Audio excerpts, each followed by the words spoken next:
آج ابا جی میری شادی بھی طے نہیں کر سکتے. کوئی لیڈ کرنے والا نہیں ہے. یوٹیوب پہ اکثر اپنے لیڈرز تلاش کر رہے ہیں. پرابلم وہی ہے جس کا آپ نے ذکر کیا تھا. کبھی بیٹھے کسی نوجوان کے ساتھ, یہ جو تم مذہب بتا رہے ہو یہ میری انٹرٹینمنٹ کے جو جذبات ہیں ان کے اوپر قدغن عائد کرتا ہے. یہ تو بتانے والے کا مسئلہ ہوا نا. تنقیدی رویے کو ہم فروغ دیں, کتابوں سے دور رہو, اور جب تمہارا ذہن کھل جائے گا گمراہ ہو جاؤ گے تو تم گمراہ ہو جاؤ گے. تمہارا جو اکابر اور اسلاف پر اعتماد ہے وہ متزلزل ہوگا. وہ دروازہ اگر کھل گیا تو وہ انجینئر مرزا محمد علی یہ جو ہمارے بھائی ہیں ان کی زبان میں وہ پھر ہر چیز پہ سوال کریں گے. تصویر حرام مطلق تھی, موسیقی حرام مطلق تھی, بینک حرام مطلق تھا, مائک میں شیطان بولتا یہ ہے. سب کچھ ہو رہا ہوتا تھا.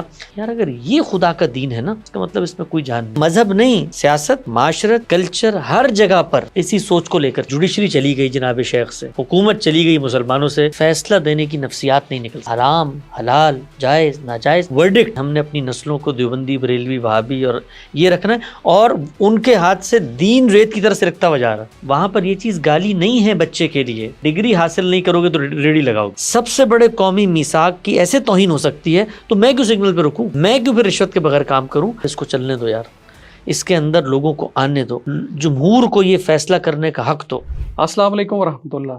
آج ہم اپنی پوڈ کاسٹ میں کچھ ایسے موضوع پہ بات کرنے کی کوشش کریں گے جس پہ نارملی بات کی نہیں جاتی, اور اس کے لیے ہمارے پاس بڑے ایک اہم مہمان موجود ہیں, شخصیت جن کو آپ دیکھتے رہتے ہیں یوٹیوب پہ, محمد حسن الیاس صاحب. حسن صاحب ڈائریکٹر ہیں غامدی سینٹر میں اور ڈیلس میں ہوتے ہیں. حسن صاحب ذرا لے جانا چاہوں گا ٹائم ٹریول کرا کے سن 2050 میں. اور سن 2050 کی دنیا یہ ہے کہ مسلمان ممالک میں آپس میں اتحاد ہو چکا ہے, امن ہے, ورلڈ آرڈر ہے وہ بھی مسلم ممالک ڈیسائیڈ کر رہے ہیں, آپس میں محبت ہے, آشتی ہے, غاصب مسلمان ملکوں کی طرف میلی آنکھ سے نہیں دیکھ رہا, کوئی پریشانیاں نہیں ہیں. میں آپ سے یہ جاننا چاہوں گا کہ اگر ہم 2050 میں یہ صورتحال دیکھ رہے ہیں تو ہم وہاں تک پہنچے کیسے؟ جی بہت شکریہ جناب, بڑی خوشی ہوئی مجھے آپ کے یہاں پر آ کے, آپ کا سیٹ اپ دیکھ کے. ہم مسلمانوں کو 1000 سال تک یہ غلبہ حاصل رہا جس کو آپ 2050 میں دوبارہ حاصل کرنے کی کوشش کرنا چاہتے ہیں. یہ ہمیں حاصل کیسے ہوا تھا؟ اگر ہم ریورس انجینئرنگ کے اصول پر جائیں اور جو کچھ ہمیں حاصل تھا ہم اس کو دوبارہ حاصل کرنا چاہتے ہیں تو اس کو ہمیں دیکھنا پڑے گا کہ ملا کیسے تھا. یہ ہمیں اپنی کسی کوشش, اپنی کسی کاوش, اپنی کسی جدوجہد, محنت صحیح اس کے نتیجے میں نہیں ملا تھا. یہ ہمارے ایک پیغمبر کے ساتھ اللہ تعالیٰ نے وعدہ کیا تھا کہ تم دنیا میں آؤ, میرا پیغام پہنچاؤ, تو تمہارے نہ ماننے والوں پر ماننے والوں کو میں غلبہ دے دوں گا. اور وہ غلبہ ملنے کے بعد جو ورلڈ آرڈر تھا اس زمانے میں کہ آپ کے پاس طاقت ہے تو آپ حملہ کر کے, غلبہ حاصل کر کے, تسلط قائم کر کے ایکسپینشن چاہتے ہیں. مسلمانوں نے اس اصول پر ایکسپینشن چاہی اور کرتے کرتے کرتے 1000 سال تک حکومت کی. 17ویں صدی وہ نقطہ ہے جہاں سے مسلمانوں کی جو عالمی سلطنت تھی اس کا زوال شروع ہوا. یہ معاملہ جن لوگوں نے ختم کیا وہ دنیا کے فاتح بن گئے. وہ 5 طاقتیں ہیں اس وقت, اقوام متحدہ ان کی وجود پذیر کردہ ایک ادارہ ہے. انہوں نے دوسری جنگ عظیم میں فتح کے بعد دنیا میں اپنی حاکمیت قائم کی ہے. یہ جن ملکوں کا آپ نے نام لیا کہ 50 جو ہمارے ممالک ہیں, 50 سے زائد, یہ 2050 میں دوبارہ سے دنیا کے اوپر غالب آ جائیں تو سب سے پہلا سوال جو اپنے آپ سے پوچھنے کا ہے وہ یہ کہ یہ 50 ممالک وجود پذیر کیسے ہوئے ہیں.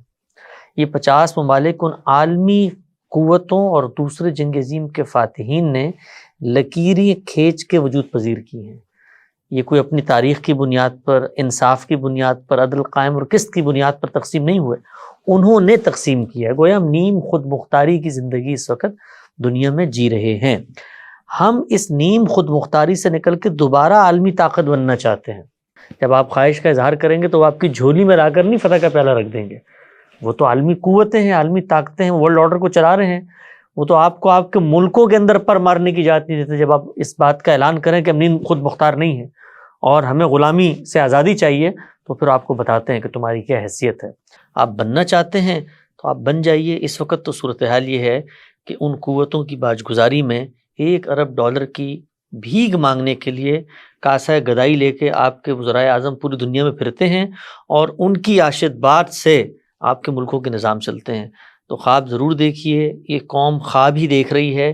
اس قوم کے نوجوانوں کو یہاں کی مذہبی اور سیاسی قیادت نے یہ خواب دکھائے ہیں جس کے نتیجے میں جو خود کی تعمیر پر 4 قدم اٹھانے تھے وہ بھی نہیں اٹھ سکے، اور جو کچھ تھوڑی بہت طاقت آپ پر موجود ہے اس کو استعمال کر کے آپ ان کی شکست کا خواب دیکھتے ہیں۔ اچھا، مجھے لگتا ہے کہ جیسے ابھی میں کسی نوجوان سے بات کروں تو وہ ایک طریقے سے ڈپریشن میں ہے، اس کو یہ لگتا ہے کہ میں ایک بحیثیت مسلمان ایک کشمکش میں ہوں، گھر میں بھی کشمکش ہے کہ گھر میں امی کہتی ہیں نماز پڑھو، میرا دل تو نہیں چاہ رہا ہوتا، میرا کوئی کنیکشن ہی نہیں ہے، یا قرآن پڑھو تو میرا کنیکشن نہیں ہے، میں کسی کو دیکھتا نہیں آس پاس۔ اور دوسری چیز ہے کہ جب عالمی سطح پر میں دیکھتا ہوں تو یہ دیکھ رہا ہوں کہ مسلمان استحصال کا شکار ہیں، مسلمان پٹ رہے ہیں، مغلوب ہوں، میں اس کمیونٹی کا حصہ ہوں جو کہ مغلوب ہے۔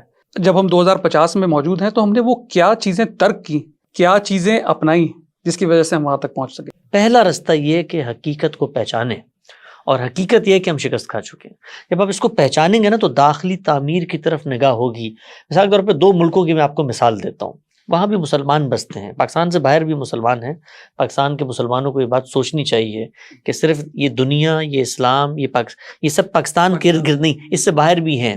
1.25 ارب کے قریب مسلمان ہیں دنیا کے اندر۔ ملیشیا ایک اس کی مثال ہے، ترکی ایک اس کی مثال ہے، ہم خود رہے ہیں ان ملکوں کے اندر۔ اس وقت بڑے جو عالمی طاقتیں وہاں پر مسلمان آباد ہیں۔ تو یہ جو طاقت آپ حاصل کرنا چاہتے ہیں، اس حاصل کرنے کا مقصد کیا ہے؟ دنیا کے اوپر برتری، دنیا کے اوپر غلبہ۔ وہ جو کچھ آپ کو حاصل کرنا ہے، موجودہ دور نے وہ امکانات پیدا کر دیے کہ ان کے ملک میں بیٹھ کے وہ آپ حاصل کر سکتے ہیں، اپنے ملکوں میں بیٹھ کے حاصل کر سکتے ہیں۔ مثلا ملیشیا نے اپنے اوپر توجہ دی۔ اس وقت جو ملیشیا کا مسلمان ہے وہ اس ڈپریشن کا شکار نہیں جو پاکستان کا مسلمان ہے۔ اس کے پاسپورٹ کی وہی اہمیت ہے جو امریکہ کے پاسپورٹ کی اہمیت ہے، اس کی کرنسی کی وہی ورتھ ہے جو مثال کے طور پہ یورو یا ڈالر کی ہے۔ آپ ترکی میں دیکھیے، ہم نے اپنی تعمیر پر توجہ دینی تھی، ہم نے اپنے آپ کو ٹھیک کرنا تھا۔ تو ڈپریشن کا شکار تو ہے نوجوان، لیکن اس نوجوان کو یہ دیکھنا ہے کہ میں کیا کر سکتا ہوں۔ میرا سروائیول تعلیم میں ہے، میرا سروائیول میری ٹیریٹری کو ٹھیک کرنے میں ہے۔ اب مثال کے طور پہ یہاں پہ سول ملٹری کشمکش ہے، یہاں پر مذہبی ریاست اور قومی ریاست کی ایک کشمکش ہے۔ یہ عالمی قوتوں نے تو لا کر ہمارے اوپر نہیں ڈالی نا، یہ تو ہمارا داخلی مسئلہ ہے۔ حسن بھائی، یہاں پہ ایک سوال بڑا ذہن میں ابھرتا ہے، ہمارے یہاں چنگاری کہاں سے بڑھے گی؟ ہمارے یہاں تربیت کیسے ہوگی؟ وہ طریقہ کیا ہوگا؟ کیا وہ سوشل میڈیا، یوٹیوب کے ذریعے ہوگی، یا وہ ممبر و مدارس سے ہوگی، یا وہ حکومت اس کا بیڑا اٹھائے گی؟ کس طرح سے چیزیں چلیں گی؟ میں آپ سے ایک چیز عرض کرنا چاہتا ہوں، اور آج کے نوجوان کو یہ بات سمجھانا چاہتا ہوں کہ جو کچھ اس کو اس وقت عالمی سطح پہ ناہمواریاں نظر آتی ہیں، مغربی قوموں کی کچھ ناانصافیاں ہیں، ظلم ہے، طاقت ہے، آپ ماضی سے اگر اس کا موازنہ کریں، آج سے پہلے دنیا میں جب کوئی فتح حاصل کرتا تھا نا تو وہ دنیا میں لوگوں کو یا تو غلام بناتا تھا، باج گزار بناتا تھا، یا قتل کرتا تھا۔ یہ خدا کا فضل ہے، یہ خدا کا کرم ہے کہ خود ان طاقتوں کو اندر یہ شعور بیدار ہوا کہ اپنی تہذیب نفس کریں۔ لہٰذا 1928 کے بعد خود انہوں نے مل کر یہ بات طے کی ہے کہ قبضہ کر کے بھی کسی ملک پر اپنی حکومت نہیں قائم کر سکتے۔ آپ یہ دیکھیے، آج بھی امریکہ ہو یا مثال کے طور پر باقی عالمی طاقتیں ہوں، ان کو باہر کیف حملہ کرنے کے بعد بھی جانا پڑتا ہے۔ آج بھی وہ کہیں حملہ کریں تو ان سے پرسش ہو سکتی ہے، بات چیت ہو سکتی ہے کہ جی آپ نے بنیادی انسانی حقوق کا خیال نہیں رکھا۔ دیکھیں قانون کی حکمرانی کی بات، تاریخ انسانی میں کبھی کسی متغلب سے یہ سوال کرنے کی بھی ضرورت نہیں ہوتی تھی۔ تو یہ خدا کا فضل ہے کہ ہم یہاں پہنچے ہیں۔ اس سے آگے بڑھ کے ان فاتحین نے اگر ہمیں جینے کی ضمانت دی ہے تو ہمیں اپنے ملکوں میں نیم خود مختاری حاصل ہے بھائی۔ ہم یہاں پر اپنی تعلیم و تربیت پہ توجہ دیں، ایسی قیادت کو حکومت میں لے کر آئیں جو اپنے ملکوں کے بارے میں سوچے۔ عالمی سطح کا جو خواب ہم دیکھتے ہیں وہ شرمندہ تعبیر ہو چکا ہے، اس نوسٹیلجیا کو انجوائے کریں۔ 1000 سال ہم نے حکومت کی اور جیسے ہم نے کی ہے وہ بھی دنیا کے سامنے، اگر اس کے اندر کوئی اچھی مثالیں ہیں تو اس کو تاریخ اور ادب اور اورینٹل اسٹڈیز کے لٹریچر کے طور پہ بچوں کو پڑھائیں کہ جی ہم لوگ اتنے اچھے ہوا کرتے تھے۔ اور اس وقت جو طاقتیں موجود ہیں اس فرق کو بھی سمجھیں کہ انہوں نے ہمیں موقع دیا ہے۔ مطلب ملیشیا میں، ترکی میں، باقی اسلامی ممالک میں جو مڈل ایسٹ میں آپ کو نظر آتے ہیں انہوں نے اپنی تعمیر کی ہے، ان عالمی قوتوں نے وہاں غربت کے خاتمے میں ان کو روکا ہو، ان عالمی قوتوں نے تعلیم کے فروغ میں ان کو وہاں پہ روکا ہو۔ جس چیز سے وہ روکتے ہیں وہ ہے سیاسی غلبہ۔ آپ ہمارے مقابلے میں نہ آئیں۔ تو آپ مقابلے میں آنا چاہتے ہیں اور صورتحال یہ ہے کہ جنگ لڑنے کے لیے 12 دن کا پیٹرول نہیں ہے آپ کے پاس۔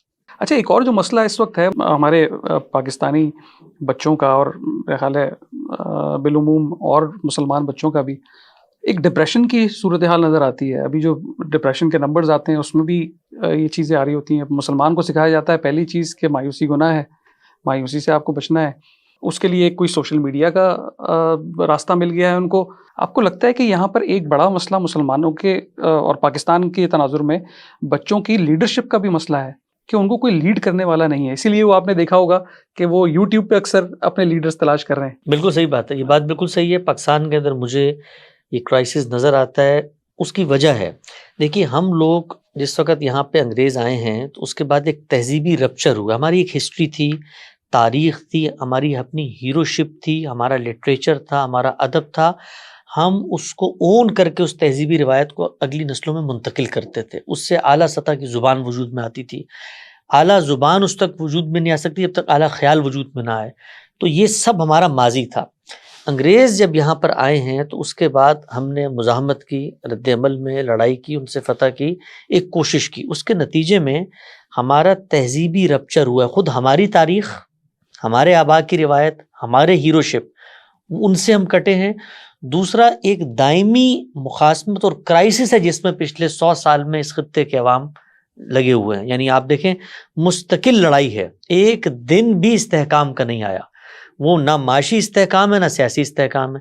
اچھا انگریز یہاں سے لے دے کے چلے گئے, جو قانونی روایت وہ چھوڑ کے گئے اس سے ہم کوئی نفسیاتی تعلق محسوس ہی نہیں کرتے. ہماری اپنی 1000 سال کی فقہ کی روایت تھی, تو قانون کے ساتھ شعوری تعلق نہیں ڈیولپ ہو سکا.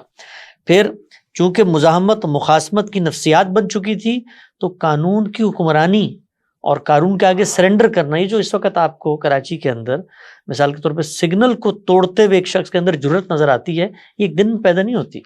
آپ تصور کر سکتے ہیں مغربی ملک کسی میں کہ کوئی شخص اس طرح اعتماد کے ساتھ سگنل توڑ کے چلا جائے, یہاں سے باہر جاتے ہیں وہ بھی یہ نہیں کام کرتے, وہ نہیں کرتے. اس طرح اعتماد سے قطار توڑ کے آ جائے, اس طرح اعتماد سے سڑک پہ کچرا پھینکتے نہیں. یہ ایک دن میں رویہ پیدا نہیں ہوا. اس کے اندر ہمارے دانشور, ہمارے علماء, قوم کی لیڈرشپ, پولیٹیکل لیڈرشپ. دیکھیں لیڈرشپ کیا کرتی ہے, لیڈرشپ کا جو سب سے بڑا کام ہوتا ہے نا, لیڈر مختلف نظریات رکھتے ہیں, مختلف آدرش رکھتے ہیں, لیکن لیڈرشپ ہمیشہ قوم کو یکجا کرتی ہے, ایک مرکزیت کا احساس دیتی ہے. وہ مرکزیت کو سامنے رکھ کے وہ تحفظ محسوس کرتے ہیں. ہمارے یہاں جو مذہبی لیڈرشپ سامنے آئی, مختلف خیال رکھنے سے کبھی دنیا میں کوئی فرق پیدا نہیں ہوتا. ہر فکر, ہر فن کے اندر مختلف الخیال لوگ پیدا ہوتے ہیں, علماء میں بھی اختلاف ہوتا ہے, لیکن جس چیز کو وحدت بننا چاہیے تھا ہماری قوم میں, وہ ہماری دینی شناخت ہے, وہ اسلام کی شناخت ہے. آپ یہ دیکھیے کہ وہی بنیادی شناخت انما المؤمنون اخوہ کی, جو میرا نظریہ, میرا دین مجھے دے رہا تھا, میری مذہبی لیڈرشپ نے اسی کو افتراق کی بنیاد بنا لیا. یعنی جس سے جوڑنا تھا اسی کو ہم نے توڑنے کا باعث بنا دیا. آپ دیکھیں مطلب بریلوی ہیں, دیوبندی ہیں, شیعہ ہیں, یہ باقی سنی ہیں, وہابی, سارے یہ سب نقطہ نظر قائم رکھے جا سکتے ہیں اگر میرا عالم مجھے یہ پیغام دے کہ دیکھو یہ میرا دیکھنے کا زاویہ نظر ہے, یہ اس کا دیکھنے کا زاویہ نظر ہے, یہ میری بنائے استدلال ہے, یہ اس کی بنائے, وہ میرا بھائی ہے, وہ تمہارا بھائی ہے, وہ اس ملت کا اثاثہ ہے, ہم نے مل کے اس دھرتی میں رہنا. ہمارے یہاں کے بات کبھی آپ نے یہاں سے شروع ہوتے ہوئے دیکھی؟ ہمارے یہاں بات شروع کہاں سے ہوتی ہے؟ یہ مختلف بات کر رہا ہے تو یہ مغرب کا ایجنٹ. لیکن لوگ پہچان نہیں گئے, لوگ اب لوگوں کو پتہ ہے, اور قرآن کی آیت ہے واعتصموا بحبل اللہ. اب اگر یہ لوگ کب تک یہ لوگوں کو اس طرح فرقوں میں بانٹ کے رکھیں گے؟ بس یہ نوجوان جو آج کا ہے وہ ہر چیز کو دیکھ رہا ہے, وہ سمجھ رہا ہے کہ ہر کسی نے اپنی اپنی ایک دکان بنائی ہوئی ہے, یہ ایک طریقے سے بزنس بن گیا. بلکہ بعض اوقات تو یوٹیوب پہ بھی ایسا لگتا ہے کہ جیسے اپنے اپنے بزنسز ہیں اور ویوز اور ریٹنگ سے لے کام ہو رہا ہوتا ہے. تو یہ کیا آپ کو لگتا نہیں کہ ایک نوجوان آج کا جو ایک گلوبل پرسپیکٹو اس کے سامنے ہے, وہ اتنا ہوشیار ہے, وہ دیکھ رہا ہے کہ یہ زیادہ عرصے چلے گی نہیں چلے گی؟ بالکل ایسے ہی ہے. دیکھیے یہ جو کچھ ہمارے سماج میں ہوتا رہا ہے پچھلے 100 سالوں میں, سیاست کے اندر بھی اور مذہب کے معاملات میں بھی, اس وقت دنیا کی سطح پہ سوشل میڈیا کا ریولوشن ہو, معلومات تک رسائی ہو, دنیا کے ورلڈ آرڈر کو طلبہ کو سمجھنے کی بات ہو, معاشی امکانات, یہ سب چیزیں اتنی تشتز بام ہو چکی ہیں اس وقت. یہ ایج آف فریڈم ہے, ایج آف لبرٹی ہے, ایج آف فیتھ گزر گیا. ایک دور تھا جس دور میں بادشاہ طے کرتے تھے کہ مملکت کا مذہب کیا ہوگا. آج ابا جی میری شادی بھی طے نہیں کر سکتے, اتنا فرق آ چکا ہے اسی کلچر کے اندر. اس کلچر میں ہمارے علماء جو جنگ لڑ رہے ہیں وہ یہ ہے کہ ہم نے اپنی نسلوں کو دیوبندی, بریلوی, وہابی اور یہ رکھنا ہے, اور ان کے ہاتھ سے دین ریت کی طرح سے رکھتا ہوا جا رہا. تو اس میں کرنے کا کیا کام ہے؟ کرنے کا یہ کام ہے کہ ہم اس بات کا شعور اپنے اندر بیدار کریں کہ اگر ہم نے کسی نظریے کو دوسرے تک کمیونیکیٹ کرنا ہے, ایک ہی ذریعہ ہے اور وہ ہے استدلال. آرگومنٹیشن. استدلال کا معاملہ یہ ہوتا ہے کہ جب آپ استدلال کرنے بیٹھتے ہیں نا تو آپ کو یہ طے کرنا ہوتا ہے کہ میں غلط بھی ہو سکتا ہوں, میں ریوائز کروں گا اپنے آپ کو. اس وقت آپ کو جو نوجوان مذہب سے دور نظر آتے ہیں, کبھی بیٹھیں کسی نوجوان کے ساتھ, اس سے پوچھیں, ہمارا پورا دن نوجوانوں سے انٹریکشن رہتا ہے, ہم خود ایک مذہب کی تعبیر پیش کرتے ہیں, کیا پرابلم ہے؟ 3 پرابلمز وہ بتاتے ہیں. وہ کہتے ہیں دیکھو یہ جو تم مذہب بتا رہے ہو نا, یہ میری عملی زندگی کے ساتھ افادیت کا کوئی تعلق نہیں رکھتا. یہ جو تم مذہب بتا رہے ہو یہ میری انٹرٹینمنٹ کے جو جذبات ہیں ان کے اوپر قدغن عائد کرتا ہے. یہ جو تم مذہب بتا رہے ہو یہ عالمی امن کے لیے خطرہ ہے. یہ تو بتانے والے کا مسئلہ ہوا نا. یہ تو بتانے والے کا مسئلہ ہے, لیکن جس کو آپ بتا رہے ہیں وہ اس کو کیوں قبول نہیں کر رہا, اس وجہ سے قبول نہیں کر رہا.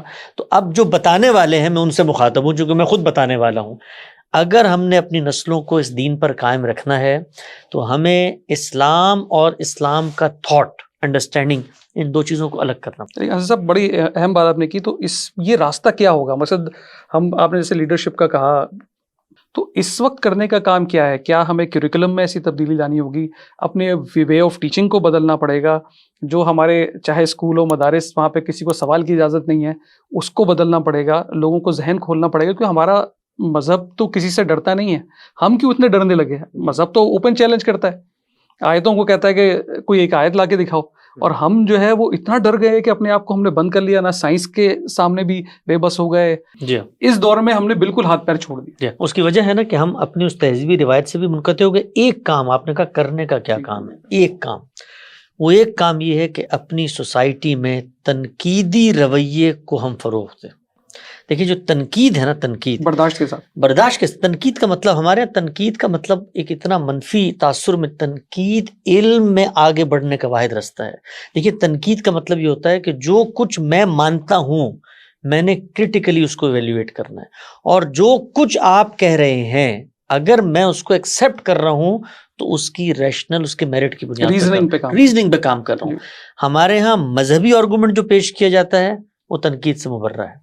کہا ہی جاتا ہے کہ جی یہ تو ہمارے 1000 سالہ بزرگوں کا فہم ہے, انہوں نے اس پہ آپ سوال نہیں کر سکتے. معقولات سے زیادہ منقولات پہ. مجھے یاد ہے میں جس زمانے میں مدرسے میں پڑھتا تھا تو مجھے خارجی مطالعے کا بڑا شوق تھا. ہمارے ایک بڑے بزرگ استاد تھے, تو انہوں نے ایک دن مجھے بلا کر کہا کہ میں تمہیں ایک نصیحت کرنا چاہتا ہوں. میں نے کہا جی فرمائیے استاد جی. کہنے لگے نصیحت یہ ہے کہ ایاک والکتب, کتابوں سے دور رہو.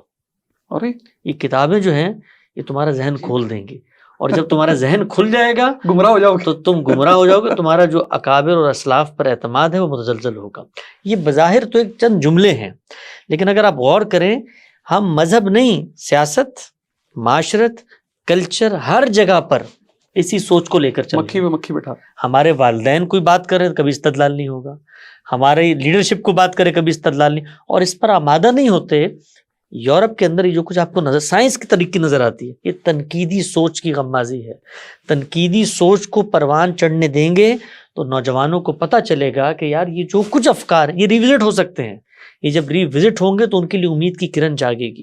وہ سمجھیں گے اس بات کو کہ مذہب یہ نہیں کہتا, دیکھو سیاست یہ نہیں کہتی, دیکھو تعلیمی نظام کو اس طرح ٹھیک ہونا چاہیے. اب ہمارا تعلیمی نظام جو ہے, تعلیمی نظام کی بنیاد اس چیز پہ ہوتی ہے, اس وقت جو ٹیکنالوجی دنیا میں آ چکی ہے نا جی, یہ چیٹ جی پی ٹی, یہ اے آئی, یہ نوٹ, یہ لیم, اور یہ سب چیزیں, اس میں معلومات بالکل بیکار ہو گئی ہے. یعنی میں نے اپنے بچے سے یہ پوچھنا ہے کہ 1857 کی جنگ آزادی کے اندر کیا کردار تھے, یہ تعلیم نہیں ہے جو ہمارے تعلیم سمجھی جاتی ہے, جس کی بنیاد پہ سلیبس بنتے ہیں, آپ معلومات رٹا لگائیں اور حافظے کا امتحان ہے. تعلیم نام ہے وہ جوہر پیدا کرنے کا جس سے آپ معلومات کا تجزیہ کر سکیں. something that inspire you to great with thoughts. Exactly, یعنی آپ کے اندر یہ جذبہ اور صلاحیت ہو کہ آپ صحیح غلط, درست اور نادرست اس کے اندر تفریق کر سکیں. آپ ریٹرک سے ہٹ کر, جذبات سے ہٹ کر, اور قائم شدہ تصورات کے نہاد سے ہٹ کر میرٹ پہ چیزوں کا جائزہ لیں. ہمارا جو تعلیمی نظام ہے پاکستان میں, وہ تھرو آؤٹ دا وے آپ دیکھیے, مذہبی تعلیم سے لے کر سرکاری تعلیم تک. میں وہی کہنا چاہ رہا تھا کہ ہم بھی یہ مدارس میں اکثر کہتے ہیں اور وہاں پہ مسائل ہیں یقیناً, لیکن ہمارے اسکول بھی اس سے مبرہ نہیں ہے. بالکل ایسے ہی, یعنی ہمارے اسکولوں کے اندر, اور اسکول تو آپ ایک طرف رکھیے, ہماری سیاسی جماعتیں سے مبرہ نہیں ہیں. آپ نے کبھی یہ دیکھا کہ کوئی سیاسی جماعت کا لیڈر جو ہے, یہ لوگ ہمیں لیڈ کرتے ہیں دنیا میں, کبھی ایسا ہوا, آپ کبھی ٹی وی ٹاک شوز دیکھیے, جس وقت کوئی اینکر کسی اپنے سیاسی رہنما کی ویڈیو پرانی چلا کے دکھاتا ہے جس سے وہ خود بیان بدل چکا ہوتا ہے، جو سننے والی لیڈرشپ ہے، کبھی آپ نے دیکھا ہے، ذرا کبھی چہرے دیکھا کریں، میں کبھی ان کے چہروں کو دیکھتا ہوں اور میں اللہ سے اتنا خوف کھاتا ہوں، میں کہتا ہوں یا اللہ، یعنی یہ شرک کے مظاہر اور کیا ہو سکتے ہیں کہ میں یہ کہنے کی پوزیشن میں نہیں ہوتا کہ بھائی یہ میرے لیڈر نے پہلے غلط بات کی تھی، میں اس کی بھی ایک توجیہ کرتا ہوں، اور ان کو بھی ملال نہیں ہوتا، ان کو اس پہ کوئی ملال نہیں ہوتا۔ تو یہ ہمارا قومی رویہ ہے کہ ہم تنقید کو برداشت نہیں کرتے، ہم قائم شدہ تصورات کو ریویو، ریوزٹ، کریٹیکلی انالائز کرنا، ری لرن کرنا، اس کے لیے آمادہ نہیں ہوتے۔ چنانچہ جو کچھ آپ نوجوانوں کو تعلیم کے نام پر دے رہے ہوتے ہیں وہ ان کے لیے دنیا میں آئیڈینٹی کرائسس کا باعث بنتی ہے، فرسٹریشن کا باعث بنتی ہے۔ صاحب آپ امریکہ میں کافی عرصے سے ہیں، وہاں کے نوجوان کو اور یہاں پاکستان کے نوجوان کو جب آپ کمپیئر کرتے ہیں، آپ کو کیا لگتا ہے، کیونکہ یہ وہی نوجوان ہے اور ماشاءاللہ پاکستان کی ینگسٹ پاپولیشن ہے، یہ اور ملکوں کو نصیب نہیں ہے، تو ان دونوں میں فرق کیا ہے؟ مقصد وہاں کا نوجوان کیوں آگے ہے؟ یہاں سے لوگ خواب بھی دیکھتے ہیں کہ امریکہ چلے جائیں اور وہاں پہ زندگی بدل جائے گی، یہاں کا نوجوان کیوں پیچھے؟ وہاں کی سوسائٹی نے دیکھیں اس چیز کو ریئلائز کیا ہے کہ اگر آپ نے آگے بڑھنا ہے تو سسٹم میں استحکام لانا ضروری ہے۔ ایک پولیٹیکل کنٹینیوس پروسیس ہے جس سے اس معاشرے میں استحکام پیدا، جب استحکام پیدا ہوتا ہے نا تو اس کے کچھ نتائج ہوتے ہیں، تعلیمی نظام پر بھی ہوتے ہیں، معیشت پہ بھی ہوتے ہیں، انسانی رویوں پر بھی ہوتے ہیں۔ یہ چیز اس معاشرے نے سمجھی ہے کہ انسان کو بحیثیت انسان اپریشیٹ کرنا ہم سیکھیں۔ ہمارے ہاں آپ کو اعلیٰ تعلیم کی یونیورسٹیاں نظر آتی ہیں، ہزاروں نہیں لاکھوں لوگ اس میں پڑھ رہے ہیں، یہ معاملہ مدارس میں ہے۔ اللہ تعالیٰ نے جو اعلیٰ ذہانتیں ہوتی ہیں یا جو انٹلیکچوئلز ہوتے ہیں وہ کسی بھی سوسائٹی میں بہت زیادہ، آپ لے جائیں 10 سے 15% سے زیادہ نہیں پیدا کیے ہوتے۔ باقی لوگوں کو آپ کو ہنر سکھانا ہوتا ہے، کام پہ لگانا ہوتا ہے۔ میں ملیشیا میں رہا، مجھے موقع ملا وہاں کے جو بانی تھے، جدید ملیشیا کے بانی مہاتیر محمد، ان سے انٹریکشن کرنے کا، بات چیت کرنے کا، تو میں نے ان کے ویژن کو سمجھا، ان سے میں نے پوچھا تو انہوں نے کہا میری قوم میں مجھے محسوس ہوا کہ جو لیڈرشپ کی کوالٹی رکھنے والی تعداد ہے وہ 4% سے زیادہ نہیں ہے۔ میں نے ان 4% کو اس چیز میں مہارت اور ٹریننگ دی کہ وہ باقی 96% کو کام پہ لگا سکے۔ اب امریکہ میں آپ جائیے، وہاں پر یہ چیز گالی نہیں ہے بچے کے لیے کہ تم اگر ڈگری حاصل نہیں کرو گے تو ریڑھی لگاؤ گے۔ ریڑھی لگانا وہاں اسٹارٹ اپ کہلاتا ہے، وہ انٹرپرینورشپ ہے۔ وہ ریڑھی لگانے والا، اس کو وہ تمام کے تمام سوسائٹی کے اندر تحفظات حاصل ہیں جو مثال کے طور پہ ہارورڈ کے گریجویٹ کو حاصل ہیں، وہ کبھی کبھی اس سے زیادہ کما رہا ہوتا ہے۔ تو بہت کم تعداد ہے، یہ انہوں نے بات سمجھ لی کہ اختصاصی اسپیشلائزیشن کی تعلیم اگر آپ نے دلوانی ہے تو ان لوگوں کو دلوانی ہے جو اس کے اہل اور صلاحیت لے کر آئے ہیں۔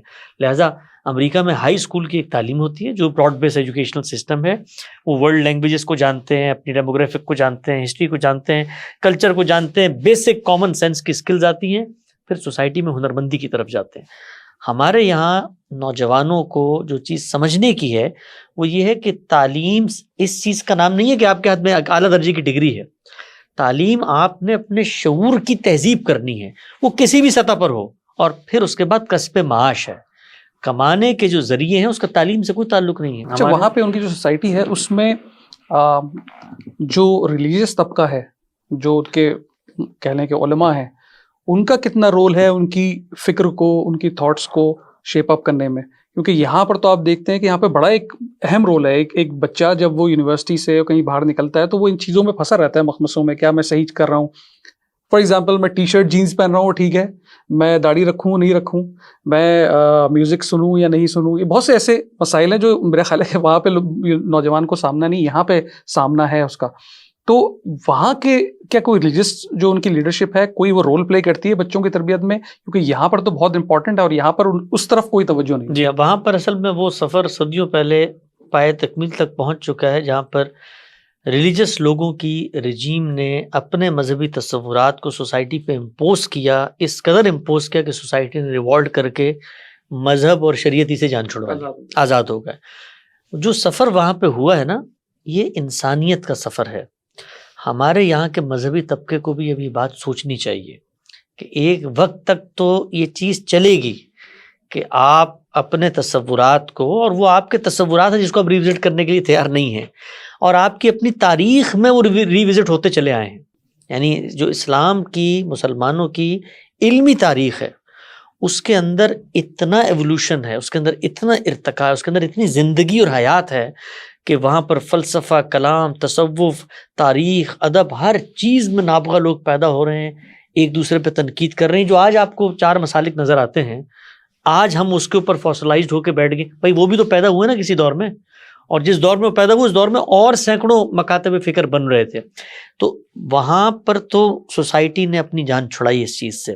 اس کا ایک نقصان بھی ہوا، جس وقت مذہبیت ایک تہذیب بن کر آپ کے اوپر غالب آ جائے اور آپ ریوالٹ کر کے اس سے بغاوت کریں، تو جو مذہب کی بنیادی چیزیں ہیں اس سے بھی آپ جان چھڑا لیتے ہیں۔ تو اس کا سوسائٹی کو نقصان ہوا، اگرچہ امریکہ یورپ کی نسبت میری نظر میں کافی حد تک مسیحیت کی ان بنیادی اقدار سے جڑا ہوا ہے، اگرچہ مسیحیت کے اندر خود یہ ایوولوشن آیا کہ انہوں نے شریعت ہی کو منسوخ کر دیا۔ ہمارے یہاں کے جو نوجوان ہے، آپ یہ دیکھیے کہ سوسائٹی کے اگر پریشرز کو آپ اٹھا لیں، آپ یقین جانے میں بہت رابطے میں رہتا ہوں نوجوانوں سے، مذہبی نوجوانوں سے، جو دینی مدارس کے پس منظر کے لوگ ہیں، جو دینی فکر آپ پیش کر رہے ہیں۔ دیکھیں، انسان کو اللہ نے ایک صلاحیت دی ہے، وہ کھوٹے کو تو قبول کرتا نہیں، کھرے کو بڑی مشکل سے کرتا ہے۔ زمانہ بڑا صراف ہے، یہی پاکستان تھا، یہی مدارس تھے، یہی ہم بیٹھتے تھے، وہی قرآن تھا، وہی حدیث تھی، اس کی بنیاد پہ تصویر حرام مطلق تھی، اس کی بنیاد پر موسیقی حرام مطلق تھی، اس کی بنیاد پر بینک حرام مطلق تھا، مائک میں شیطان بولتا یہ ہے، سب کچھ ہو رہا ہوتا تھا۔ لیکن زمانے کا جبر آپ دیکھیے کہ ان سب چیزوں کو آپ کو تسلیم کرنا پڑا۔ تسلیم کیا؟ علماء کے بیانات آتے ہیں، بیانات آتے ہیں، اس سے آگے بڑھ ویڈیوز کے بھی جو آتی ہیں۔ ماشاءاللہ کیمرے کے ساتھ ان کی محبت کا اظہار ہوتا ہے، لگتا ہے کہ محرومی ہے 300 سال کی کہ کیمرہ ہی نہیں ہٹتا۔ یہ سب چیزیں نوجوان، اس کا ایک غیر محسوس اثر ہوتا ہے۔ وہ غیر محسوس اثر پتہ ہے کیا ہے؟ نوجوان یہ سوچتا ہے کہ یار اگر یہ خدا کا دین ہے نا، جو ان کے مجبوریوں سے اور خارجی تاثرات اور پریشر سے تبدیل ہو جاتا ہے، اس کا مطلب اس میں کوئی جان نہیں ہے۔ پھر میں اپنا ایک ورلڈ آرڈر دیتا ہوں، پھر وہ مغربی تہذیب نے جو دنیا کے اندر جینے کا ایک پورا کا پورا نظریہ دیا ہے، وہ اس کی طرف بڑھتا ہے۔ آپ مشرق میں دیکھیں، مغرب میں دیکھیں، صورتحال یہی ہے۔ تو جو چیز سیکھنے کی ہے، ان ملکوں سے سیکھنے کی ہے اس وقت، وہ یہ ہے کہ سوسائٹی میں مذہبی لوگ اپنا رول پہچانیں۔ پرابلم وہی ہے جس کا آپ نے ذکر کیا تھا، مذہبی لوگ بھی عالمی سطح کے غلبے کا خواب دیکھ رہے ہیں۔ 1000 سال تک خود پاور شیئرنگ کے فارمولے میں وہ رہے، ان کو اسلامی حکومتوں نے قضات کا منصب دے دیا تھا، جوڈیشری کا وہ حصہ بنے رہے۔ اب جب آپ جوڈیشری کا حصہ بنے رہتے ہیں تو آپ فیصلے دیتے ہیں۔ تو جوڈیشری چلی گئی جناب شیخ سے، حکومت چلی گئی مسلمانوں سے، لیکن فیصلہ دینے کی نفسیات نہیں نکل سکی۔ آج بھی آپ دیکھیں، جب آپ کسی مذہبی عالم سے بات کرتے ہیں نا، تو وہ حرام، حلال، جائز، ناجائز، ورڈکٹ، تم راسخ العقیدہ ہو نہیں ہو، گستاخ، اس نفسیات میں ہے۔ اس لیے کہ 1000 سال میں وہ نفسیات اس کی بنی ہے۔ اس کو یہ بتانے کی ضرورت ہے کہ تم دین کے عالم ہو، تمہارا کام صلح و خیرخواہی ہے اور تذکیر و یاد دہانی ہے، اس سے آگے بڑھ کے تمہارا کوئی کام نہیں ہے۔ یہاں کے اپنے داخل کے اندر بیٹھے ہوئے کچھ اقتدار کے حریص گروہوں کی خواہشات ہیں، جنہوں نے اس ملک میں استحکام کو پیدا نہیں ہونے دیا۔ وہ آتے ہیں، یہ نظام، یہ خطہ، یہ ملک جو بن چکا تھا، جیسے بنا، جو پس منظر تھا بن چکا، اب بننے کے بعد اس کو چلنے دو یار، اس کے اندر لوگوں کو آنے دو، جمہور کو یہ فیصلہ کرنے کا حق دو۔ فیصلہ کرنے کا حق جمہور کے پاس ہوگا تو وہ ان سے پوچھیں گے، اختیار تمہارے پاس ہوتا ہے، پوچھتے وہ ان سے ہیں، ملک کوئی اور چلا رہا ہے، یہاں پر طاقت کا سرچشمہ کوئی اور ہے، دستور وہاں پڑا ہوا ہے۔ ایک مذاق ہے ہمارے ملک کے اندر قانون کی سربلندی کے، جب ہم مظاہر دیکھتے ہیں جس طرح یہ طاقت کے مراکز ان کو استعمال کرتے ہیں، تو لوگوں کا سوسائٹی سے اعتماد اٹھ جاتا ہے۔ لوگ کہتے ہیں کہ اگر میرے ملک کے اندر سب سے بڑے قومی میثاق کی ایسے توہین ہو سکتی ہے تو میں کیوں سگنل پہ رکوں، میں کیوں پھر رشوت کے بغیر کام کروں؟ تو یہ ٹرکل ڈاؤن ایفیکٹ ہوتا ہے۔ تو ہم سب کو یہ موقع ہے کہ ہم اگر اپنے ملک کو آگے بڑھانا چاہتے ہیں، ہر کوئی اپنی سطح پہ، ایک استاد اپنی سطح پہ، دانشور اپنی سطح پہ، عالم، فقیہ، فلسفی، جرنل، پولیٹیشین اپنی اپنی سطح پر دیکھیں۔ ہمارا معاشرہ جس کرائسس کا شکار ہے، اس سے ایک شخص نہیں نکال سکتا، ایک اجتماعی وزڈم ہے، اجتماعی کوشش ہے، جس کے نتیجے میں ہم کم سے کم وہاں پہنچ جائیں جہاں ملیشیا اور ترکی پہنچا۔ یہ بہت اہم بات کی آپ نے۔ اچھا، غلطی کی جو اصلاح ہے وہ تو اس وقت ہوگی جب آپ مانیں گے کہ آپ نے کوئی غلطی کی ہے۔ کیا اب بھی کوئی ایسا نہیں کہ آگے بڑھ کے تسلیم کرے کہ ہاں ہم سے یہ غلطی ہوئی؟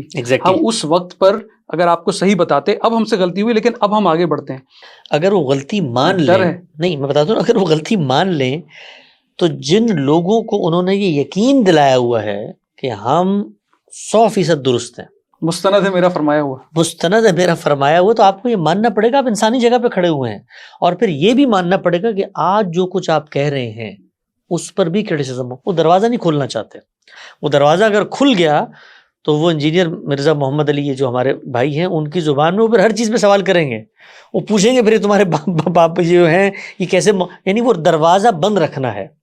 اس دروازے کا ڈھکن اگر کھل گیا تو ہر سوال اٹھے گا۔ تو پھر وہی نصیحت مجھے میرے استاد کی یاد آتی، یا کول کتب، کتابوں سے دور رہو، کیونکہ کتابوں کے قریب جاؤ گے تو ہر بارے میں تم سوال کرو گے، اور سوال کرو گے تو جواب دینے پڑیں گے ہمیں۔ تو اب معاملہ یہ ہے کہ یہ سوال 100 سال پہلے آپ کرتے، جواب نہ ملتا، دنیا چل رہی تھی، آپ کے خوف سے بھی چل رہی تھی اور میری خاموشی سے بھی چل رہی تھی۔ اس دور میں، جس دور کے اندر میں آپ سے عرض کر رہا ہوں کہ آپ خود آپ نے 70s 80s یہاں پہ دیکھا ہوگا، اس مملکت، اس خطے میں شادی کے فیصلے والدین کرتے تھے، آپ کو یاد ہوگا، اٹھ کے گئے، وہی فیصلہ کر کے آ گئے، میں ماموں سی بیٹی۔ آج آپ سوچ سکتے ہیں کہ وہی فیصلہ کر سکیں؟ جب میری شادی کا فیصلہ وہ نہیں کر سکتے تو میرے نظریات، میرے آدرش، میرے لائے عمل اور میرے افکار کے بارے میں کوئی ورڈکٹ دے سکتے ہیں؟ کوئی عالم نہیں دے سکتا۔ یہ صرف اور صرف آپ دیکھیے، اس وقت آپ کی جتنی انٹیلیجنشیا، ہم بیٹھتے ہیں ان کے ساتھ، وہ مذہب کو نہیں مانتی، وہ الہات کے اوپر کھڑی ہوئی ہے، وہ صرف سوشل پریشر ہے جس میں وہ کہتے ہیں یار ابھی مریں گے، نماز جنازہ ہوگا، نکاح طلاق ہوتے ہیں، مولویوں کی خدمات لینی پڑتی ہے، سوسائٹی میں ایلین بن کے مانتے نہیں ہمیں مذہب کو۔ تو یہ جیسے ہی یہ نوجوان جو باہر جاتے ہیں یہاں سے، جب خوف اٹھ جاتا ہے، ہم وہاں رہتے ہیں امریکہ میں، ان لوگوں کے ساتھ انٹریکٹ کرتے ہیں جن کے یہ پریشرز نہیں ہیں، آپ ذرا کبھی جائیے ان سے ملیں، وہ مذہب کا جو خوف اس ملک میں ان کے اوپر ہے نا، اٹھ کے ختم ہو چکا ہے۔ تو ہم نے اپنی نسلوں کو مذہب سے اگر جوڑنا ہے تو مذہبی تھاٹ کو ڈیلی بیسس پر، تھاٹ کو، اللہ کا دین اس جگہ پہ کھڑا ہوا ہے، وہ پرنسپلز دیتا ہے، ان پرنسپل کو میں سمجھتا ہوں تو غلطی کرتا ہوں، تو جو نئے تھاٹ سوسائٹی میں آ رہے ہیں ان کی بنیاد پہ ایویلیویٹ کریں۔ اس کا ایک نتیجہ نکلے گا، وہ یہ کہ پھر آپ کا فرقہ قائم نہیں رہ سکتا، پھر آپ کا جتھا اور گروہ اور مسلکی تعصب، کیونکہ پھر آپ طالب علم بنیں گے، اور طالب علم چیزوں کو ریویو ریوائز کرتا ہے، پھر آپ شیخ اور عالم نہیں بن سکیں گے جو کچھ آپ کو سوسائٹی میں نظر آتے ہیں۔ بڑی اہم بات آپ نے کی، کیونکہ دیکھیں ہم لوگ جیسے ابھی پہلے ٹیلی ویژن میں کام کرتے تھے، اب ڈیجیٹل میڈیا ہے، اسی طریقے سے اس سے پہلے اخبار ہوا کرتے تھے، تو آپ کو ہر دور کے مطابق اپنے تقاضوں کو، اپنے آپ کو ہم آہنگ کرنا پڑتا ہے، سیکھنا پڑتا ہے کہ بھئی اب نئے ٹرکس آف ٹریڈ کیا ہیں، کس طرح سے آگے بڑھیں۔ یہ جو جمود ہے میرا خیال ہے، وہ جو آپ یہ کہہ رہے ہیں، یہ پھر اور زیادہ عرصے رہ بھی نہیں پائے گا۔ آپ یہ بتائیں کہ ابھی ہم نے کافی بات کی کہ کیا مسائل ہیں، کوئی پازیٹیوز بھی نظر آتے ہیں آپ کو اپنے سوسائٹی میں، اپنے نوجوانوں میں؟ ہوپ، امید کی کرن، ایک کوئی جلتا دیا نظر آتا ہے؟ جی بالکل، ہمیشہ پر امید رہنا چاہیے۔ ہر شر کے اندر بھی خیر کے کچھ نہ کچھ عوامل ہوتے ہیں، لیکن ضرورت اس امر کی ہے کہ اگر ایک مریض جس کو کچھ ایسے امراض لاحق ہو چکے ہیں کہ اس کے اعضاء کو کاٹنا پڑے گا، اس کو اگر آپ حوصلہ اور امید دلاتے ہیں تو آپ اس کے ساتھ ناانصافی کر رہے ہیں۔ ہمارے ہاں جو امید کے خواب دکھائے جاتے ہیں، یہ موٹیویشنل اسپیکر دکھا رہے ہوتے ہیں، سیاست دان دکھا رہے ہوتے ہیں، مذہبی رہنما دکھا رہے ہوتے ہیں، ہم نے لال قلعے کے اوپر جھنڈا لہرانا ہے اور ہم ویانا کے اندر حملہ کریں گے اور امریکہ کا جو ہے وہ خاتمہ ہو جائے گا، اور یہ سب کچھ، یہ جو خواب ہیں امید کے خواب دکھانے کے لیے، اور تم اوپر اٹھو گے اور سیدنا مسیح آئیں گے گھوڑے پہ بیٹھ کے اور تم سب کو بچا کے لے جائیں گے، یہ جو خواب ہیں یہ اس کو اپنے آج کی تعمیر پر عمل کرنے سے روکتے ہیں۔ تو مجھے امید نظر آتی ہے، امید یہ ہے کہ دنیا کا جو ورلڈ آرڈر ہے اس میں رہتے ہوئے آپ عزت کی زندگی جی سکتے ہیں۔ اس وقت دنیا کے اندر زمان و مکان کے فاصلے ختم ہو چکے ہیں، آپ پاکستان کے اندر بیٹھے ہیں، ڈیجیٹل اکانومی کا دور ہے، آپ کے پاس آئیڈیا ہے، آئیڈیا کی ورتھ ہے، آئیڈیا کی قیمت ہے، آپ اپنے اوپر غور کریں، اپنی انوینشن، اپنی تعمیر کے اوپر توجہ دیں تو معاشی لحاظ سے بھی مضبوط ہو سکتے ہیں، اپنے اخلاق کو بہتر کریں۔ اس وقت اللہ تعالیٰ نے یہ امکانات پیدا کر دیے ہیں یوٹیوب کے ذریعے، فیس بک، سوشل میڈیا، کہ دنیا بھر کے اندر نظریات آپ کی جھولی میں آ گئے ہیں، منٹوں میں آپ تحلیل کر سکتے ہیں، یعنی وہ سفر بھی طے نہیں کرنا جو حصول علم کے لیے آج سے 100 سال پہلے لوگ کرتے تھے۔ تو اپنے آپ کو تیار کریں سنجیدہ زندگی گزارنے کے لیے، اپنے مذہبی نظریات کو ریوزٹ کریں، اپنی معاشی جدوجہد کو فوکس کریں دنیا کو دیکھ کر، وہ جو یہاں پر مکھی پہ مکھی مار کے کوئی BBA کی لہر چل جاتی ہے, MBA کی لہر چل جاتی ہے, اس سے نکلیں. دیکھیں دنیا کہاں جائے, اور نکلیں ان ملکوں سے بھی. اگر موقع ملتا ہے تو یہ کوئی بری بات نہیں, یہ دنیا پوری اللہ کی بنائی ہوئی ہے. اس اللہ کی دنیا میں ان لوگوں نے لکیریں کھینچ کے ہمیں آپ کو دنیا میں جہاں جانے کا موقع ملتا ہے, نقل مکانی کے امکانات ہیں, نقل مکانی کریں. اپنے ملکوں میں بیٹھ کے کام کر سکتے ہیں, وہاں بیٹھ کے کام کریں, لیکن اپنے زاویہ نظر کو اس دقیانوسیت سے نکالیے, تنقیدی رویے کو فروغ دیں. لیڈرشپ اگر آپ کو خواب دکھاتی ہے, آپ کے اندر تنقیدی رویہ, تو آپ وہاں سوال اٹھائیں گے. مذہبی رہنما آپ کو خواب دکھاتا ہے, اگر تنقیدی رویہ ہے, آپ اس پر اعتراض کریں گے. تو ہمارے یہاں اس کو پہلے مارا جاتا ہے, مار کے کہا جاتا ہے کہ میں تمہیں غلامی سے آزاد کروں گا, اور جن سے آزاد کروانا ہوتا ہے انہی کے باج گزار اور منت ترلے کر کے ہم اپنے قرضے اتروا رہے ہوتے ہیں. تو امید ہے, امید قائم رکھنی چاہیے, لیکن درست سمت میں. بہت بہت شکریہ حسن صاحب آپ کے آنے کا. آپ کا شکریہ. السلام علیکم.